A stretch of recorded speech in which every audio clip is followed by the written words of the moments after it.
Yes, good evening. कल last topic क्या था? रेवेन्यू। रेवेन्यू के कर्व के बारे में अपन ने पढ़ा था, डिफरेंट मार्केट के अंदर। वैसे अपने सिलेबस में परफेक्ट कंपटीशन है, लेकिन अपन ने साथ साथ इम्परफेक्ट का भी शेड्यूल और उसके कर्व अपन ने पढ़ लिए किस तरह से बनते हैं। परफेक्ट कंपटीशन में स्पेशली रेवेन्यू कर्व का ध्यान रखना है। जो टीआर होता है वो कांस्टेंट रेट से इंक्रीज होता है और एआर और एमआर कांस्टेंट होते हैं। उसका रीजन प्राइस कांस्टेंट है ना। इस वजह से एआर एमआर कर्व कैसे बनते हैं? पैरेलल टू एक्स एक्सिस, ठीक है ना। ये ध्यान रखना, टीआर ओरिजिन से स्टार्ट होता है और कांस्टेंट रेट से इंक्रीज होता है, जबकि एआर और MR parallel to x axis होंगे। एआर हमेशा किसके इक्वल होता है? एआर हमेशा किसके इक्वल होता है? प्राइस के, हमेशा प्राइस के इक्वल होगा। और एआर कर्व ही कौन सा कर्व होता है? डिमांड कर्व होता है। उसका रीजन क्या है कि डिमांड कर्व का मतलब डिमांड का रिलेशन, डिमांड किसका रिलेशन होता है? प्राइस और क्वांटिटी का। और एआर किसका रिलेशन? वो भी प्राइस और क्वांटिटी का, क्योंकि एआर इक्वल्स टू प्राइस। तो दोनों चीजें सेम है, एक सेलर के पॉइंट ऑफ व्यू से वो एआर है और एक बायर के पॉइंट ऑफ व्यू से वो डिमांड होती है, इसलिए दोनों एआर और डिमांड को सेम होते हैं। अब अपन आज का जो टॉपिक स्टार्ट कर रहे हैं वो है profit maximisation. Profit maximisation. Profit और रेवेन्यू सेम होते हैं क्या? नहीं होते ना। क्या डिफरेंस होता है प्रॉफिट और रेवेन्यू में? रेवेन्यू तो एक तरह से टोटल सेल्स हो गई हमारी। अब उस टोटल सेल्स में से कुछ खर्चे भी तो माइनस करने हैं, जिसको हम कॉस्ट बोलते हैं। अगर हम हमारे रेवेन्यू में से कॉस्ट को माइनस कर दें तो क्या आएगा? प्रॉफिट आएगा। तो जनरली प्रॉफिट को हम इकोनॉमिक्स में पाई से डिनोट करते हैं। प्रॉफिट का सिंबल यहां पर ले रखा पाई है ना। पाई का मतलब क्या हो गया? प्रॉफिट। तो प्रॉफिट कैसे निकलता है? Revenue minus cost. जब हम रेवेन्यू में से कॉस्ट को माइनस करेंगे तो हमारे पास जो बचेगा डिफरेंस अमाउंट, वही क्या होगा? प्रॉफिट होगा। तो कॉस्ट अपन ने पहले पढ़ी हुई है, अलग अलग तरह की कॉस्ट होती है, और रेवेन्यू अपन ने अभी कल पढ़ा है। इन दोनों का डिफरेंस लेना है और जो डिफरेंस अमाउंट आएगी वही क्या हो जाएगा? प्रॉफिट हो जाएगा। तो profit is the different concept from the revenue. It obtained by subtraction revenue minus cost. Cost को अपन सब्सट्रैक्ट करेंगे रेवेन्यू में से, तो हमें क्या मिलेगा? प्रॉफिट मिलेगा। ठीक है, इसमें कोई डाउट है प्रॉफिट के कॉन्सेप्ट्स में? अब प्रॉफिट मैक्सिमाइजेशन का मतलब क्या है? हम एज ए प्रोड्यूसर बात कर रहे हैं, हम लोग सभी प्रोड्यूसर हैं, और प्रोड्यूसर का उद्देश्य क्या होता है? प्रॉफिट को मैक्सिमाइज करना। ये कंज्यूमर का पर्पस अपन ने पढ़ा था, उसका सेटिस्फेक्शन को मैक्सिमाइज करना। इसी तरह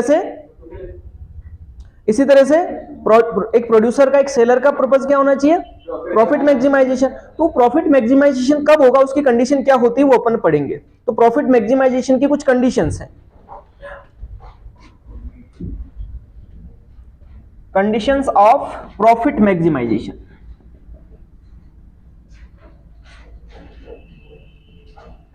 प्रॉफिट मैक्सिमाइजेशन की कुछ कंडीशंस हैं। टोटल कितनी कंडीशन है? तो टोटल 3 कंडीशन होती है। कितनी? 3 कंडीशन। कौन कौन सी है भाई 3 condition? First, at profit maximisation, profit maximisation पर जो रेवेन्यू होता है वो किसके इक्वल होना चाहिए? कॉस्ट के इक्वल होना चाहिए। पहली कंडीशन क्या है? रेवेन्यू और कॉस्ट इक्वल होने चाहिए। रेवेन्यू और कॉस्ट इक्वल होने चाहिए। रेवेन्यू और कॉस्ट का मतलब कौन से रेवेन्यू और कॉस्ट? स्पेशली यहां पर एमआर और एमसी क्या होंगे?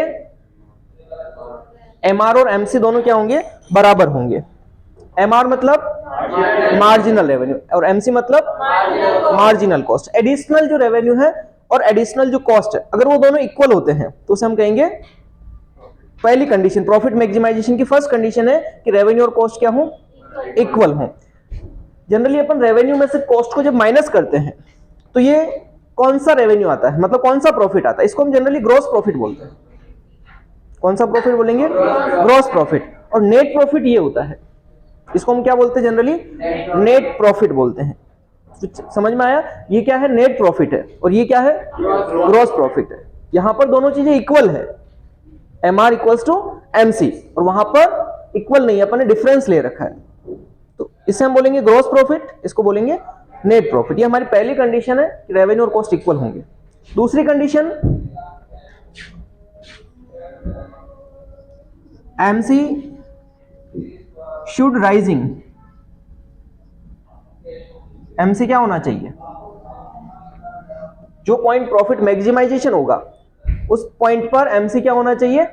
राइजिंग होना चाहिए, मतलब डिमिनिशिंग नहीं होना चाहिए, कम होता हुआ, डिक्रीजिंग नहीं होना चाहिए। उस पॉइंट पर जहां पर प्रॉफिट मैक्सिमाइजेशन का पॉइंट होगा वहां पर एमसी बढ़ता हुआ होगा। डिक्रीजिंग पॉइंट पर अगर दोनों इक्वल हो रहे हैं तो वो प्रॉफिट मैक्सिमाइजेशन पॉइंट नहीं है। दोनों पॉइंट इक्वल तो हो जाएंगे लेकिन दो जगह होते ही है, एक डिक्रीजिंग पॉइंट पे होता है, एक इंक्रीजिंग पॉइंट पे भी होगा। जब डायग्राम बनाएंगे उसमें समझेंगे अपन। तो डिक्रीजिंग वाले पॉइंट पर अगर दोनों बराबर हो रहे हैं तो वो कंडीशन प्रॉफिट मैक्सिमाइजेशन नहीं है। उस पॉइंट पर एमसी क्या होना चाहिए? इंक्रीजिंग होना चाहिए, है ना। ये दूसरी कंडीशन है। और तीसरी कंडीशन क्या है?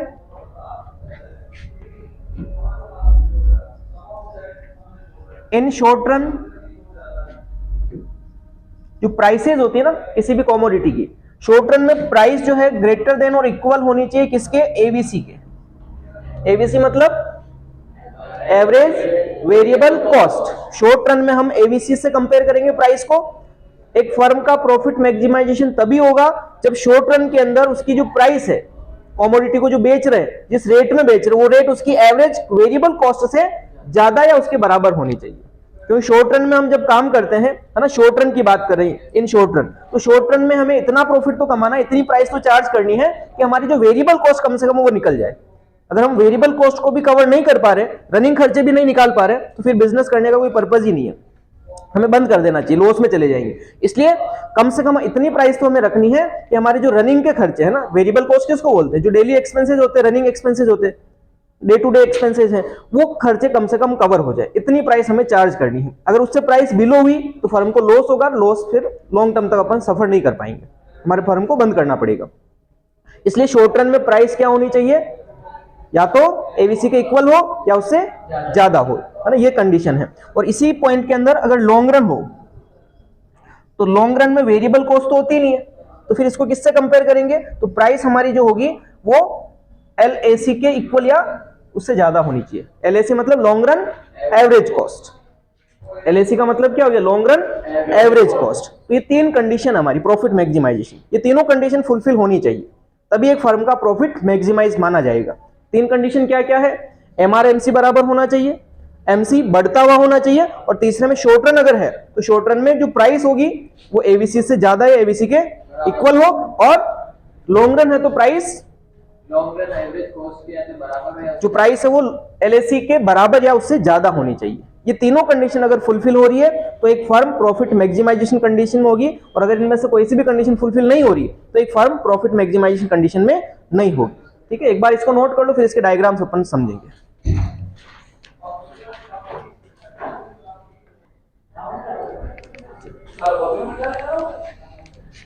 देखो जो तीनों कंडीशंस हैं उन तीनों कंडीशंस को हम विद डायग्राम अपन पढ़ रहे हैं। ठीक है, तो सबसे पहले कंडीशन वन बाय वन अपन पढ़ेंगे इसको। कंडीशन वन, फर्स्ट कंडीशन अपन पढ़ेंगे। फर्स्ट कंडीशन क्या है? मैं शॉर्ट में लिख रहा हूं, P equals to MC। Price क्या होनी चाहिए? MC के इक्वल होनी चाहिए। तो अब डायग्राम के साथ समझना पड़ेगा कैसे, तो अपन बनाते हैं इसका डायग्राम। तो प्राइस का डायग्राम कैसा बनेगा इसमें? Parallel to x axis. तो परफेक्ट कंपटीशन अपना सिलेबस का पार्ट है, और परफेक्ट कंपटीशन में प्राइस कांस्टेंट होती है, तो प्राइस जब कांस्टेंट होगी तो ये प्राइस लाइन ऐसे बनेगी। अब याद करो एमसी का डायग्राम कैसा था शॉर्ट रन के अंदर? सर ऐसा राइट टाइप में। सर तो एमसी का डायग्राम ऐसा बनता है। क्यों बनेगा? तो प्राइस इक्वल्स टू एमसी, तो वो पॉइंट कौन सा है जहां पर दोनों इक्वल हो रहे हैं? ये पॉइंट, यही पॉइंट क्यों लिया? उसका दूसरा कारण ये है कि उस पॉइंट पर एमसी क्या होना चाहिए? बढ़ता हुआ होना चाहिए। अगर ये पॉइंट होता तो इस पर एमसी डिक्रीजिंग है ना, तो ये पॉइंट इक्विलिब्रियम पॉइंट नहीं हो सकता है। जिस पॉइंट पर एमसी राइजिंग होगी वही पॉइंट क्या होगा? इक्विलिब्रियम पॉइंट होगा, है ना। प्रॉफिट मैक्सिमाइजेशन का मतलब इक्विलिब्रियम है। यहाँ पर हम प्रोड्यूसर का इक्विलिब्रियम पढ़ रहे हैं, तो प्रोड्यूसर का इक्विलिब्रियम कब होगा? जब उसका प्रॉफिट मैक्सिमाइज होगा। तो प्रॉफिट मैक्सिमाइजेशन के लिए पहली कंडीशन की शर्त है कि प्राइस और एमसी इक्वल होने चाहिए। तो वैसे तो 2 पॉइंट पर इक्वल हो रहे हैं, लेकिन अपने को ये पॉइंट ही कंसीडर करना है, इस पॉइंट को अपन इक्विलिब्रियम पॉइंट मार्क करेंगे।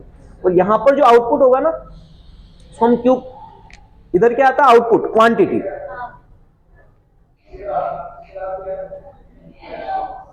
और इस तरफ क्या है? प्राइस। कॉस्ट एंड प्राइस, दो चीजें हैं यहां पर। डायग्राम समझ में आ गया? कॉस्ट का डायग्राम अपन ने पिछले चैप्टर में पढ़ा था, एमसी का शेप ऐसे ही होता है, और प्राइस अपन को पता कांस्टेंट इस मार्केट के अंदर, तो दोनों इस तरह से साथ में बना दी, और दोनों इंटरसेक्ट जहां पर हो रहे हैं, जिस पॉइंट पर एमसी बढ़ता हुआ है वो इसकी पहली कंडीशन को फुलफिल करेगा। जो पहली कंडीशन है कि प्रॉफिट मैक्सिमाइजेशन कंडीशन उस पॉइंट पर होगी जहां पर प्राइस किसके इक्वल हो? एमसी के इक्वल, इंक्रीज, जहां पर एमसी इंक्रीजिंग होगा वो। ये पहली कंडीशन आप नोट कर लो क्या हो।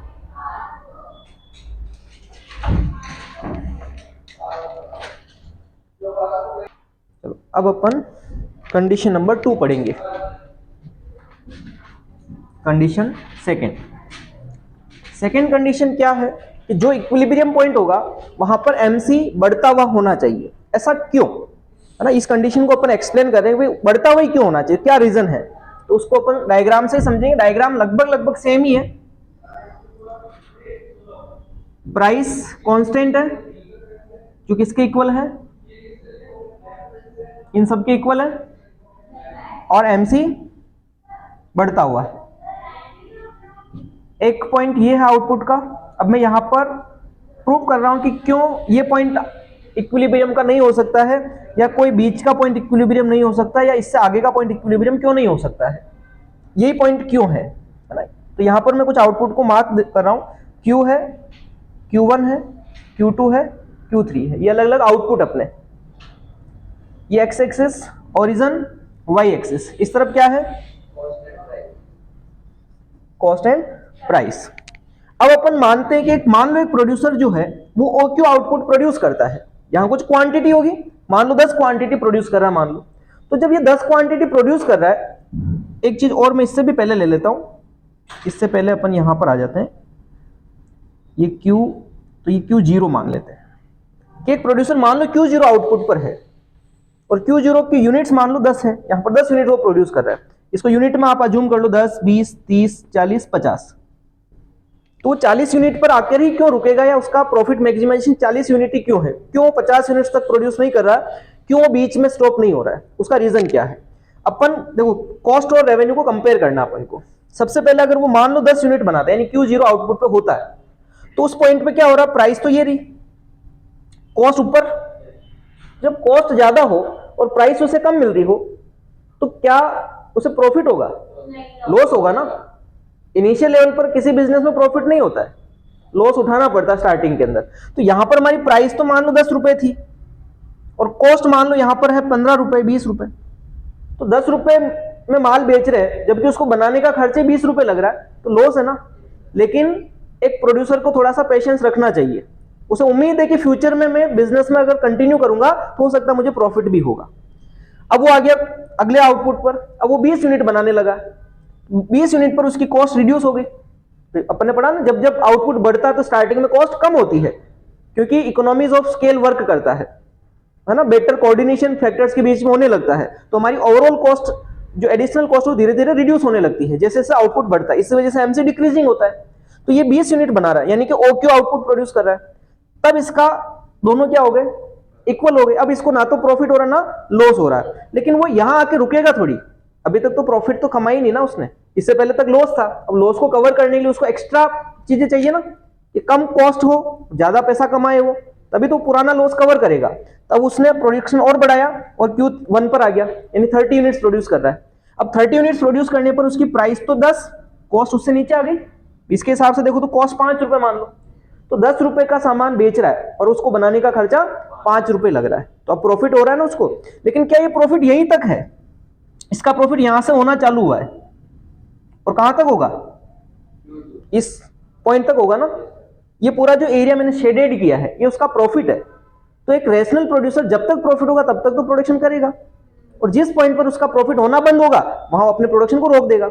अब इस मान लो Q2 आउटपुट पर आ गया वो, Q3 Q1 पे क्यों नहीं रुका? क्योंकि इसके आगे अगर यहां रुकता तो इतना प्रॉफिट उसको नहीं मिलता, ये वाला, तो वो भी प्रॉफिट चाहिए उसको, इसलिए उस Q1 पे स्टॉप नहीं हुआ है, Q1 से आगे और प्रोडक्शन करता गया, Q2 पर आ गया, यानी 40 यूनिट्स प्रोड्यूस कर रहा है। अब 40 यूनिट्स प्रोड्यूस करा तो उसका प्रॉफिट इतना सारा ऐड हो गया, ये सारा प्रॉफिट मिलके टोटल मैक्सिमम हो गया इसका।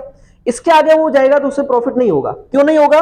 मान लो वो Q3 आउटपुट के बारे में सोचे, तो Q3 आउटपुट पर प्राइस तो यहां रह जाएगी और कॉस्ट इतनी चली जाएगी, तो वापस कॉस्ट ऊपर प्राइस नीचे, यानी वो कमा तो कम रहा, खर्चा ज्यादा लग रहा है, तो लॉस होने लगेगा, इसलिए वो Q2 के आगे प्रोडक्शन को रोक देगा। और इसी वजह से MC राइजिंग होना चाहिए, क्योंकि MC जब डिक्रीजिंग होता है तब उसे लॉस होता है, तो उस लॉस को कवर करने के लिए वो एक्स्ट्रा प्रोडक्शन करता जाएगा, और एक पॉइंट ऐसा आएगा जहां पर एक्स्ट्रा प्रोडक्शन हम बढ़ाते हैं तो कॉस्ट एक पॉइंट तक रिड्यूस होती है, उसके बाद बढ़ना चालू हो जाती है। तो कॉस्ट जब तक बढ़ेगी तब तक हम प्रोडक्शन करेंगे, लेकिन कब तक करेंगे? जब हमारी प्राइस उससे ज्यादा होगी या प्राइस उसके इक्वल होगी। प्राइस जब तक इक्वल नहीं आ जाती तब तक अपन प्रोडक्शन करते जाएंगे। जिस पॉइंट पर हमारी प्राइस नीचे रह जाएगी और कॉस्ट ऊपर रह जाएगी, उसके बाद हम प्रोडक्शन को रोक देंगे। इसलिए हमारा आउटपुट का लेवल Q2 ही होगा, उससे आगे हम प्रोडक्शन नहीं करेंगे। और इस Q2 पर MC क्या हो रही है? राइजिंग हो रही है। इस यही कारण है कि वो जो दूसरी कंडीशन है कि MC राइजिंग क्यों होनी चाहिए, क्योंकि उस पॉइंट पर आते आते उसका प्रॉफिट क्या हो जाता है? मैक्सिमाइज हो जाता है। ये सेकंड कंडीशन है। कुछ पल्ले पड़ा कि सेकंड Q2 आउटपुट या 40 यूनिट्स पे आके हमने प्रोडक्शन को क्यों रोका? क्योंकि इससे पहले तक हमें प्रॉफिट हो रहा है। ये जो पूरा शेडेड एरिया मैंने बनाया है, ये पूरा क्या है? प्रॉफिट का एरिया। तो अब मैंने वैल्यू हटा दी, केवल ऐसा रखा Q0 Q1 Q2 Q3। Diagram बना लो, फिर इसका एक्सप्लेनेशन लिखाता हूं।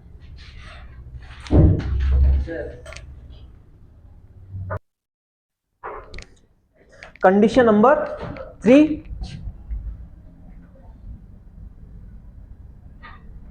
और इसका फर्स्ट पॉइंट क्या है? In short run price is greater than और इक्वल टू ABC। ये हमारी कंडीशन है। शॉर्ट रन में जो प्राइस है वो किसके इक्वल या किससे ज्यादा होनी चाहिए? ABC से। अब समझो कैसे।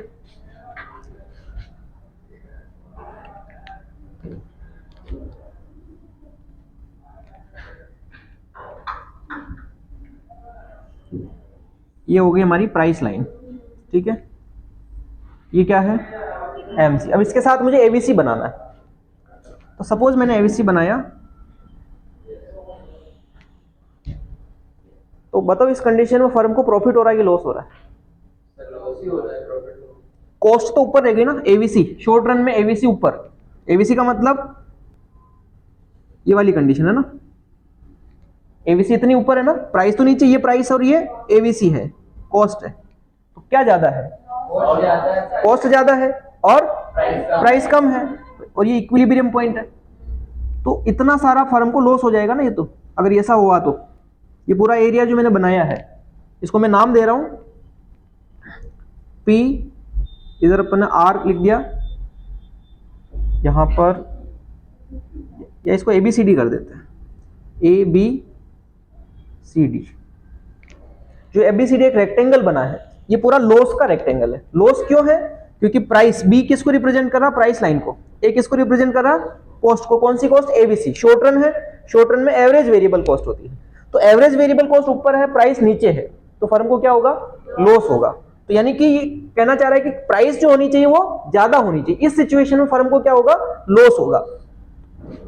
ABCD ये जो रेक्टेंगल है, ये किसको रिप्रेजेंट करता है? लॉस को रिप्रेजेंट करता है। क्यों करता है? क्योंकि यहां पर ABC ज्यादा है किससे? प्राइस से। तो ये प्रॉफिट मैक्सिमाइजेशन की कंडीशन नहीं है, बस इतना सा अपन को यहां लॉस दिखा के डायग्राम बनाना है। प्रॉफिट मैक्सिमाइजेशन को अपन साथ में अलग डायग्राम पे पढ़ेंगे। जब ये प्राइस ऊपर चली जाएगी और कॉस्ट नीचे आ जाएगी, तब एक फर्म को प्रॉफिट होगा।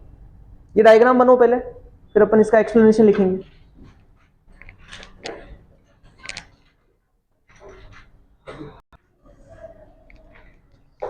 पहला पॉइंट हो गया, इन शॉर्ट रन प्राइस क्या होनी चाहिए? ABC के बराबर या ABC से ज्यादा होनी चाहिए। और ये हमने इंडिकेट किया कि इसमें बराबर नहीं है, तो इसका मतलब फर्म को क्या हो रहा है? लॉस।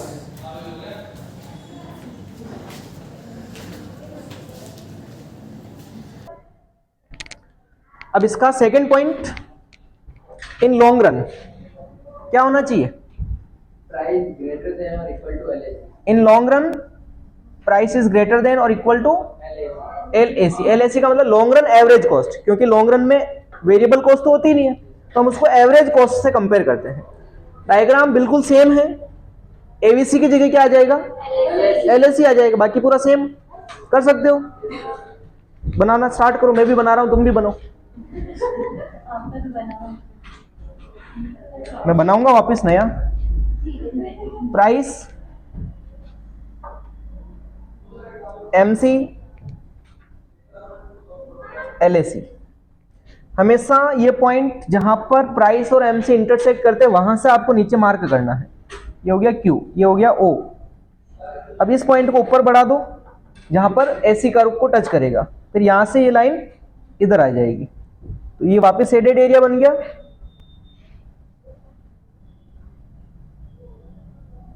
नेम सेम ही रहने दो, ABCD।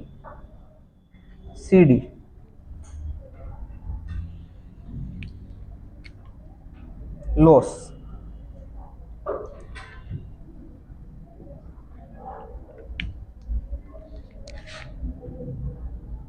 प्राइस एंड कॉस्ट, और इस तरफ क्वांटिटी।